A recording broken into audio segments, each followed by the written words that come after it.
তো hello friends, আমি Sandeep and আপনারা দেখছেন লার্নিং দুনিয়া 2.0 ইউটিউব চ্যানেল। তো ফ্রেন্ডস, আবারও কিন্তু আপনারা যারা প্রাথমিক শিক্ষক নিয়োগ প্রক্রিয়ার সাথে যুক্ত চাকরি প্রার্থী রয়েছেন এবং মূলত যারা 2022-এর টেট পাস চাকরি প্রার্থী এবং যারা 2023-এ আপকামিং রেজাল্ট প্রকাশিত হলে টেট কোয়ালিফাই করবেন, তো এই সকল ক্যাটাগরির চাকরি প্রার্থীদেরকে উদ্দেশ্য করে আজকের এই ছোট্ট এবং আর্জেন্ট ভিডিওটা কিন্তু ক্রিয়েট করতেই হচ্ছে। কী কারণে আজকের এই ভিডিওটা ক্রিয়েট করছি তার অন্যতম কারণ হচ্ছে যে অলরেডি আপনাদেরকে কিন্তু বলেছিলাম যে 9000 সামথিং যে ভ্যাকান্সি নিয়ে আমাদের রিক্রুটমেন্ট প্রক্রিয়াটি চলছিল প্রাথমিক শিক্ষা পর্ষদের, তো সেই রিক্রুটমেন্ট প্রক্রিয়ায় একাধিক আইনি জট থাকার কারণে থার্ড কাউন্সিলিং প্রক্রিয়া টোটালি কিন্তু ভেস্তে যায়। থার্ড কাউন্সিলিং প্রক্রিয়া ইতিপূর্বে কিন্তু আটকে গেছিল, বিষয়টা আপনারা সকলেই কিন্তু জানেন। তো অলরেডি কিন্তু আমরা দেখেছিলাম যে বিভিন্ন সেমিনারে আমাদের রাজ্যের শিক্ষামন্ত্রীর পক্ষ থেকে বারবার চাকরি প্রার্থীদের আশ্বাস দেওয়া হয়েছিল যে চলতি সপ্তাহের মধ্যেই তারা কিন্তু অলরেডি এই থার্ড কাউন্সিলিং প্রক্রিয়া শুরু করবে বলে চিন্তাভাবনা শুরু করেছে। তো এই থার্ড কাউন্সিলিং প্রক্রিয়া শুরু করার জন্য অলরেডি নির্দেশিকাও কিন্তু ছিল কোর্টের পক্ষ থেকে। তো সেই বিষয়ের উপরে কার্যকারিতা কিন্তু অলরেডি এসছে, সেই বিষয়টা নিয়ে অলরেডি কিন্তু চিন্তাভাবনা শুরু করেছিল পর্ষদ এবং সেই বিষয়ের উপরে কিন্তু কার্যকরী প্রভাব কিন্তু তারা আনতে পেরেছে।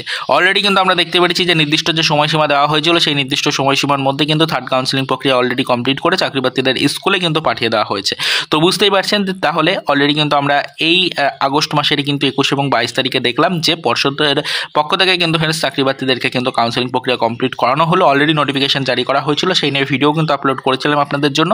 তো এই 22 এবং 21 তারিখে যে কাউন্সিলিং প্রক্রিয়া কমপ্লিট করে চাকরি প্রার্থীদের স্কুলে জয়েনিং দেওয়া হচ্ছে, তো সেইটা কিন্তু ফ্রেন্ডস অবশ্যই মাথায় রাখতে হবে যে পর্ষদ কিন্তু যথেষ্ট অ্যাক্টিভ হয়ে উঠেছে আপাতত। চাকরি প্রার্থীদের কিন্তু পুরনো পেন্ডিং রিক্রুটমেন্ট প্রক্রিয়াগুলোকে কমপ্লিট করাতে চাইছে টোটালি। তো পুরনো পেন্ডিং রিক্রুটমেন্ট প্রক্রিয়ার মধ্যে অন্যতম একটি রিক্রুটমেন্ট প্রক্রিয়া কিন্তু এই 9000 সামথিং ভ্যাকান্সির এই রিক্রুটমেন্ট প্রক্রিয়াটা, যেটার কিন্তু অলরেডি থার্ড কাউন্সিলিং প্রক্রিয়া আটকে ছিল, যেটা আমরা সকলেই জানি।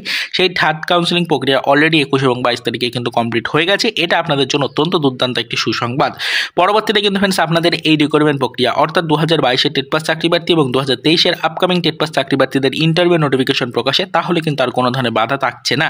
পরিষ্কার সেই বিষয়টা আপনারা বুঝতেই পারছেন। তো আর কয়েকটি আইনি জট রয়েছে, এগুলোকে টোটালি ক্লিয়ার করে নিলেই তারপরে কিন্তু অফিসিয়ালিভাবে ক্লিয়ারেন্স নিয়ে আপনাদের জন্য ইন্টারভিউ নোটিফিকেশন প্রাথমিক শিক্ষা পর্ষদ কিন্তু প্রকাশ করতে পারবে। আশা করি বিষয়টা এবার আপনাদের কাছে ক্লিয়ার। তো সকলেই কিন্তু মনোযোগ সহকারে ইন্টারভিউর জন্য প্রিপারেশন নিতে থাকুন এবং সকলেই কিন্তু প্রস্তুত হয়ে যান। খুব শীঘ্রই 23-এর রেজাল্ট প্রকাশ করে একই সাথে কিন্তু চাকরি প্রার্থীদের জন্য ইন্টারভিউ নোটিফিকেশন প্রকাশ করতে চলেছে প্রাথমিক শিক্ষা পর্ষদ। এটা কিন্তু আরও একবার ক্লিয়ার হয়ে গেল এবং প্রাথমিক শিক্ষা পর্ষদ আপাতত যে কতটা অ্যাক্টিভ হয়ে উঠেছে সেটা তাদের এই 21 এবং 22 তারিখের কাউন্সিলিং প্রক্রিয়া দেখলেই কিন্তু বোঝা যাচ্ছে। তো পরবর্তীতে আমরা এই বিষয়ের উপর নজরদারি রাখবো। অত্যন্ত গুরুত্বপূর্ণ কিছু আপডেট পেলে তারপরে কিন্তু ভিডিও ক্রিয়েট করে বিষয়গুলো আপনাদের সামনে আমরা তুলে ধরার চেষ্টা করব। তো আপাতত এই পর্যন্তই, চলুন দেখা হবে নেক্সট ভিডিওতে পরবর্তীতে প্রাথমিক শিক্ষক নিয়োগ প্রক্রিয়া রিলেটেড কিছু আদার্স অফিসিয়াল আপডেটের সাথে।